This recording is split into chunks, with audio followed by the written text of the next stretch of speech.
नमस्कार, प्रणाम। और हम बानी गायिका अक्षरा गुप्ता आप सब लोग के बीच एगो निर्गुण पेश करतानी। जौना निर्गुण के हर कलाकार गईले बा, लेकिन हमहू एगो गावे के कोशिश करतानी। अगर अच्छा लगी तो जरूर कमेंट करब जा। निर्गुण के भाव लागल भैया।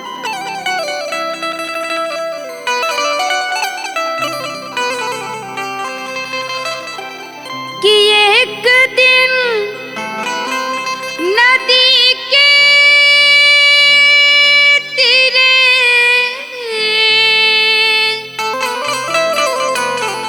जाती रहनी, अरे कि धीरे धीरे कि हम आखी देखनी। का देखनी?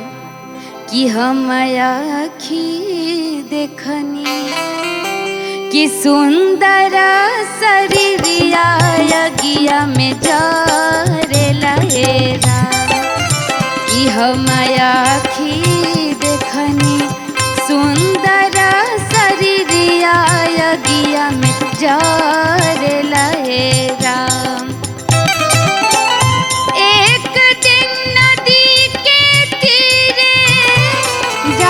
रहनी धीरे धीरे, एक दिन नदी के तीरे जाते रहनी धीरे धीरे कि हम आखी देखनी। कि हम आखी देखनी सुंदर शरीरिया यगिया में जरेला हेरा। कि हम आखी देखनी सुंदर शरीरिया यगिया में जरेला हेरा।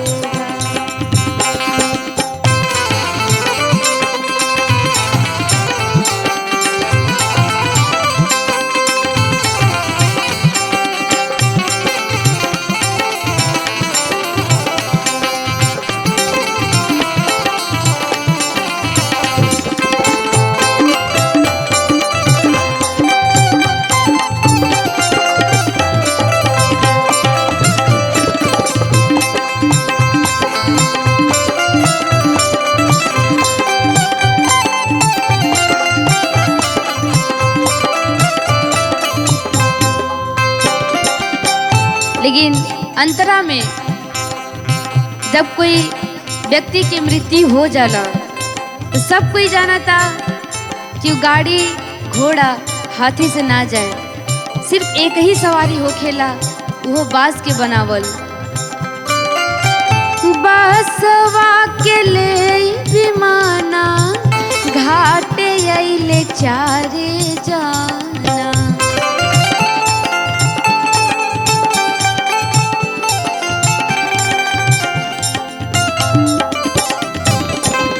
बसवा के ले विमाना घाटे अइल चरे जाना।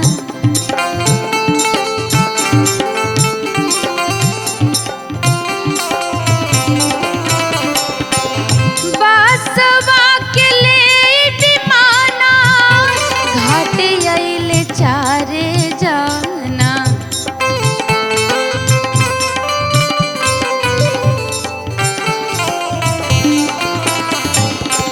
लेकिन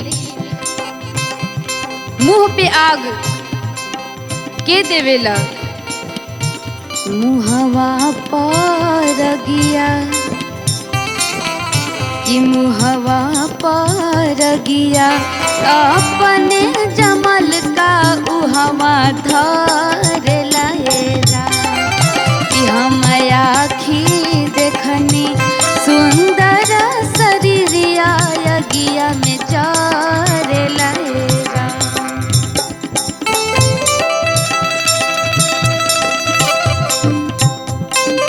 क्या बात है, वाह।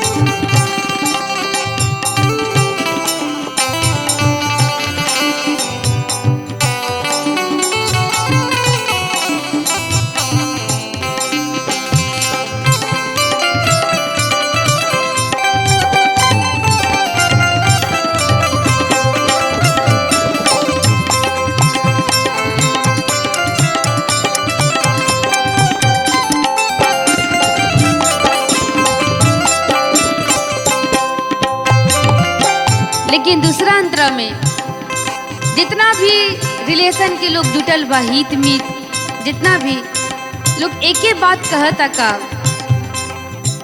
हित मीत जे जे रहा एके मुँह सभे कहा।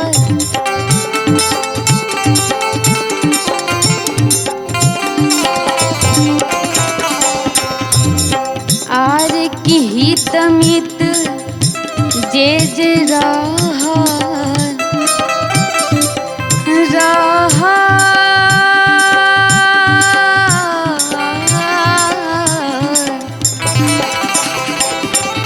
हित मीत जे जे रहा एक मुँह सभे कहा।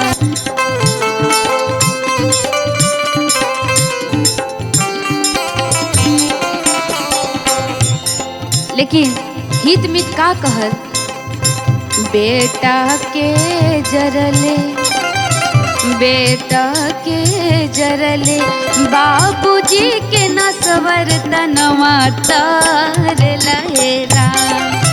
हम आखी देखनी सुंदर शरीरिया यज्ञ में चार लहेरा।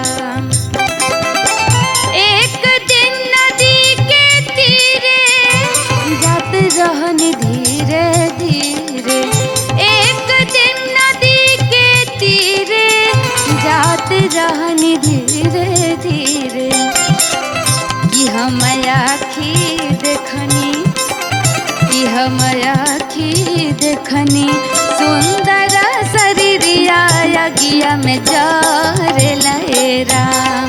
कि हम आखी देखनी सुंदर शरीरिया अगिया